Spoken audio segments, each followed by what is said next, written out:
All right, before we begin this lecture, I'm wanting to check in with you to see if you completed your anger recognition checklist and if you've also completed the mismanaged anger style questionnaire. I think you're going to want to have that before we head into this section. So if you haven't done it yet, you might want to pause on this, complete the questionnaires, and then come back. So I began with this quote. It's Ralph Waldo Emerson. I've always liked this. For every minute you remain angry, you give up 60 seconds of peace of mind. And I think that's interesting to really think about what you're giving up. Um, you know, if you're experiencing anger. So, in this lecture, we're going to start talking more specifically about anger, um, about why it happens, and just getting started. We'll just get started on how we respond to anger. Are we maybe responding appropriately and effectively, or are we responding with one of those mismanaged anger styles?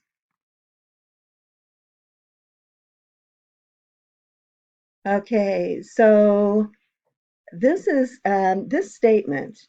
Every episode of anger is due to an unmet expectation. This statement is probably one of my favorite statements in the stress management class because to me, it just knowing this can unlock a lot of wisdom. And it's also just a great problem solving type of question to ask ourselves, or it can present this problem solving question. So think about this. In the times in the past when you felt frustrated or angry or impatient, was there something that you expected that you did not get? Was there something that you wanted that you were not getting? Or maybe something that you needed?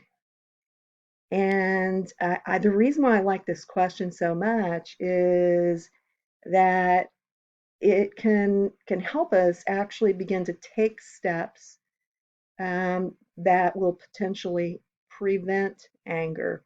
Now, next week, one of the things that you'll be working on is it's an anger worksheet where I'm going to actually have you monitor um, any episodes of anger that you have next week and try to determine what it was that you expected and that you didn't get. And we're going to take that expectation and look at it a little more deeply next week. So, but I would like you to bring to mind a situation right now that sometime in the past it's resulted for you in maybe some pretty strong anger. And be thinking about that for just a second before I go to the next slide. But with your anger episode or your anger recognition checklist, the final question was asking you to estimate how many times per day you experience anger or a shade of anger. And based on the research, the estimate is that the typical American gets angry 15 to 20 times a day. And the estimates in previous classes tend to be much, much lower than that, estimating 2 times or 3 times. And again, I just want to remind you, including all those shades of anger in the estimate, um, you know, was what I was wanting you to do. 15 to 20 may seem like a lot, but I think back to my commuting that I've done for a number of years, And I think that, by the time I finished my hour or so commute in the morning to get to school, it's very, very possible that I had had at least 5 episodes of quote anger. Um, so, you might start paying attention a bit more to how often those shades of anger come up for you during the course of a day.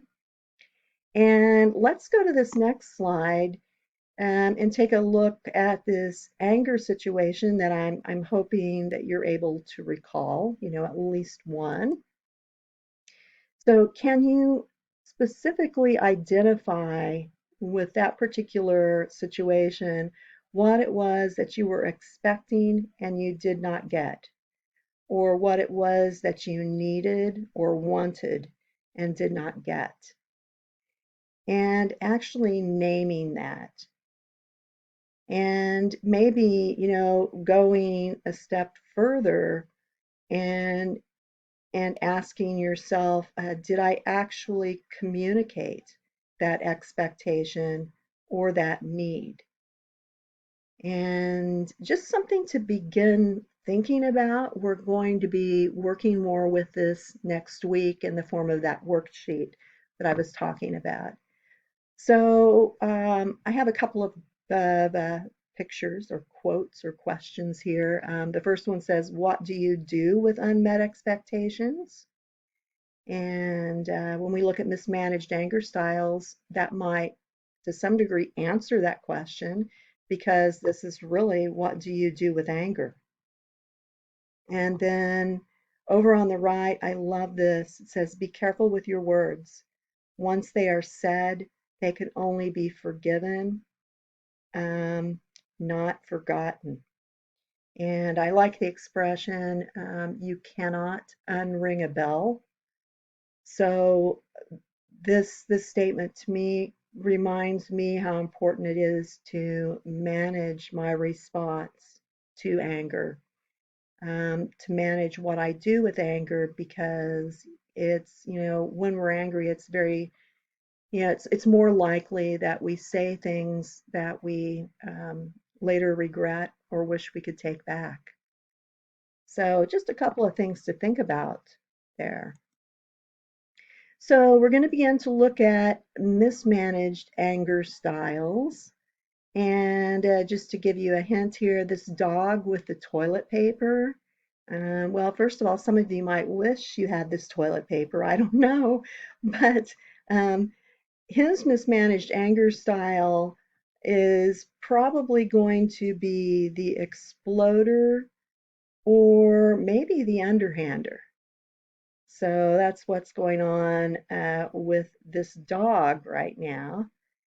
And let's look a little more closely at what a mismanaged anger style really is. It's just a pattern of behavior. It's something that has become maybe more habitual with us. It could be something that we learned along the way. Um, Mismanaged anger styles, remember it says mismanaged. It means that these particular anger styles don't exactly work. They don't work well for us, and they're not going to work very well in our relationships with others, whether that's friendships, family relationships, or part with partners. So it's just a way of coping with anger that isn't really very helpful. And there are 4. And so ask yourself, if the result that you got on this questionnaire, if you feel like it was actually accurate for you as we're going through these 4. The first one that we'll talk about is called the somatizer. And the somatizer is a person who tends to stuff their anger, will tend to hold it in, not express their anger. They tend not to show the emotion, they suppress the emotion. And something that can come up for people who are somatizers, who kind of suppress those emotions, is sometimes it shows up more so in the body, as stomach aches, headaches, grinding the teeth, or, maybe even moving into, if it's a long-term pattern, health conditions. Because remember, anger is a stress emotion, and this is a mismanaged or ineffective way to cope with anger. So, this is going to kind of fall into that category of unhealthy. And for the somatizer, who's suppressing it and holding it in, um, yeah, we're looking at the potential for more physical ailments or problems. Now, the second classification of mismanaged anger styles was something called the self-punisher. And with the self-punisher, what goes on is they do feel angry. The somatizer also feels angry. Um, the self-punisher, though, when they feel angry, there's a tendency to then feel guilty about feeling angry. And so you have anger, which is generally an unpleasant emotion. And then there's this adding on of an additional unpleasant emotion, guilt. And, this comes from the textbook that I used to use. And one of the statements in the textbook was how what can end up happening with someone who's a self-punisher is um, this experience of the anger, and then with the addition of the guilt, may lead to some more obsessive behaviors to help themselves feel better. And you may or may not be able to relate to that. Um, but I think we all do this in some ways. If we're experiencing an emotion that is too unpleasant, we sometimes do things to try to help ourselves feel better that really aren't going to work. It may be a temporary fix. Some of these examples down here, some of us eat to help ourselves cope with emotional pain, or in this case, anger plus guilt. Okay, some of us might decide to do things like drink, um, exercise. You know, what's interesting here is, you know, you can sometimes see a combination of healthy behaviors and unhealthy in this category of what we might turn to make us feel better. The thing with exercise in general is a very healthy thing to do. But what can sometimes happen with exercise is doing it in excess, um, and doing it to the point that it's almost more of an addiction. So, um, you know, ask yourself, does guilt come into play for you when you simply feel angry? Do you judge yourself? Do you think you're bad somehow because you're feeling angry? And I'm just going to mention there might be some of you that can't really relate to that or understand it. I know during my experience growing up, and I grew up in the 60s and the 70s, and the message at that time that was still being sent to most girls, or really young women, was that it's important for you as a girl to be nice, and getting angry is not nice. So that message in and of itself um, can sometimes set up the situation to then feel guilty about feeling angry.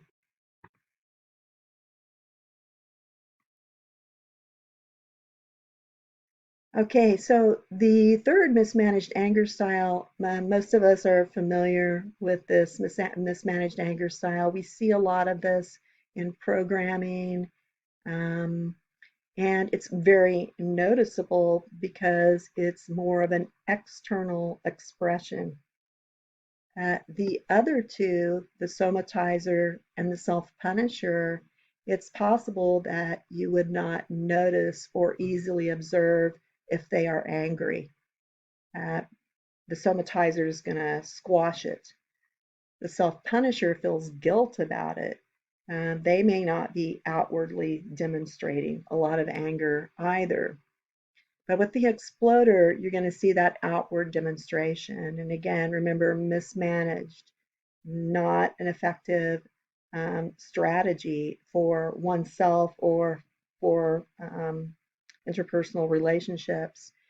So the exploder, tends to erupt, yelling, throwing things, punching things, getting in someone's face, bullying, kicking things, use of profanity.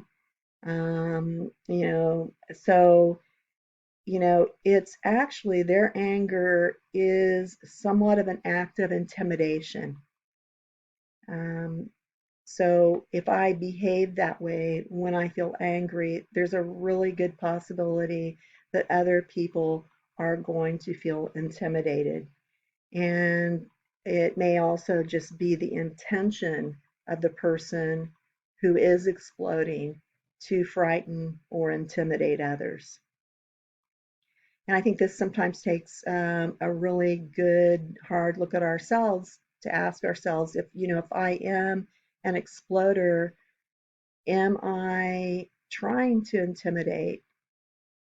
Maybe I feel like I'm not, but do I realize and understand that I'm probably intimidating others and making them fearful?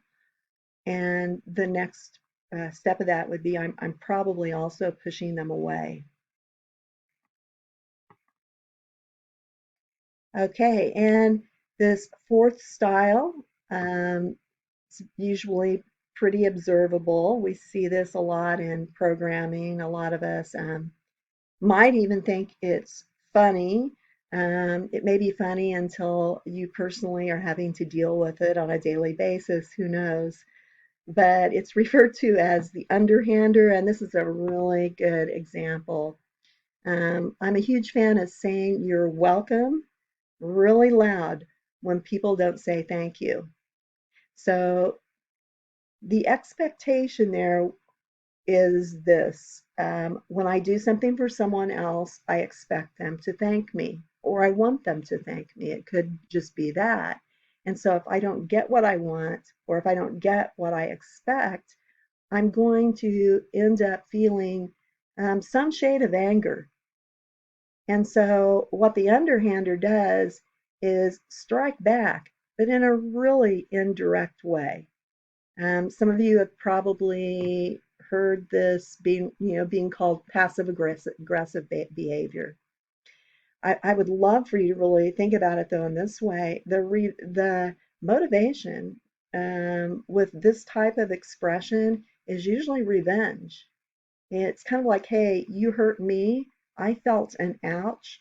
So I am going to try to hurt you, but I'm going to do it in a really underhanded, passive aggressive way. And if you call me on it, I might even say, well, I was just kidding. So with the underhander, yeah, we tend to also see this one more frequently. It's more observable. It's more noticeable. So there you have it. Those are the four mismanaged anger styles and what they involve.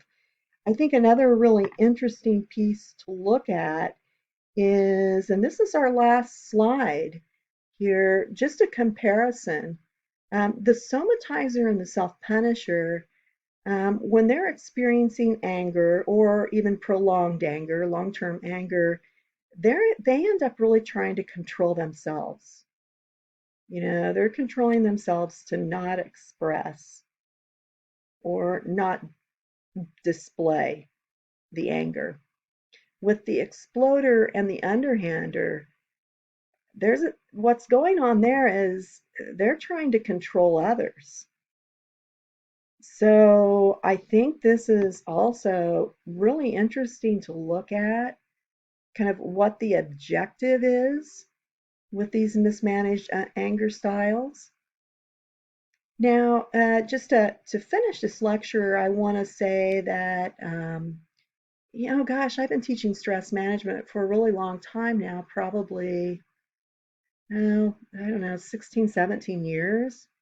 And it is extremely rare for students who take that questionnaire to not test into a mismanaged anger style. Um, I think that anger is it's a very difficult emotion to manage effectively. It's fiery. It can kind of get out from underneath us if we aren't, really mindful. And so, if you test it into a mismanaged anger category, um, let it be a tool to help you get to know yourself better. It's not meant to, it's not like you just got some type of a bad mark or something. It's not that. And seriously, almost all the students who have done this questionnaire, they find out they're in one or two. It's a pattern more or less that we've learned, and it's maybe a more habitual pattern. And I also want to say that if you want to devote your attention to this and practice new ways of coping with and managing anger, it can definitely be done. And that's actually where we'll be beginning next week. We'll be looking at techniques for managing anger. Okay, so I hope you enjoyed that. I like all this stuff a lot. And I look forward to talking with you next week.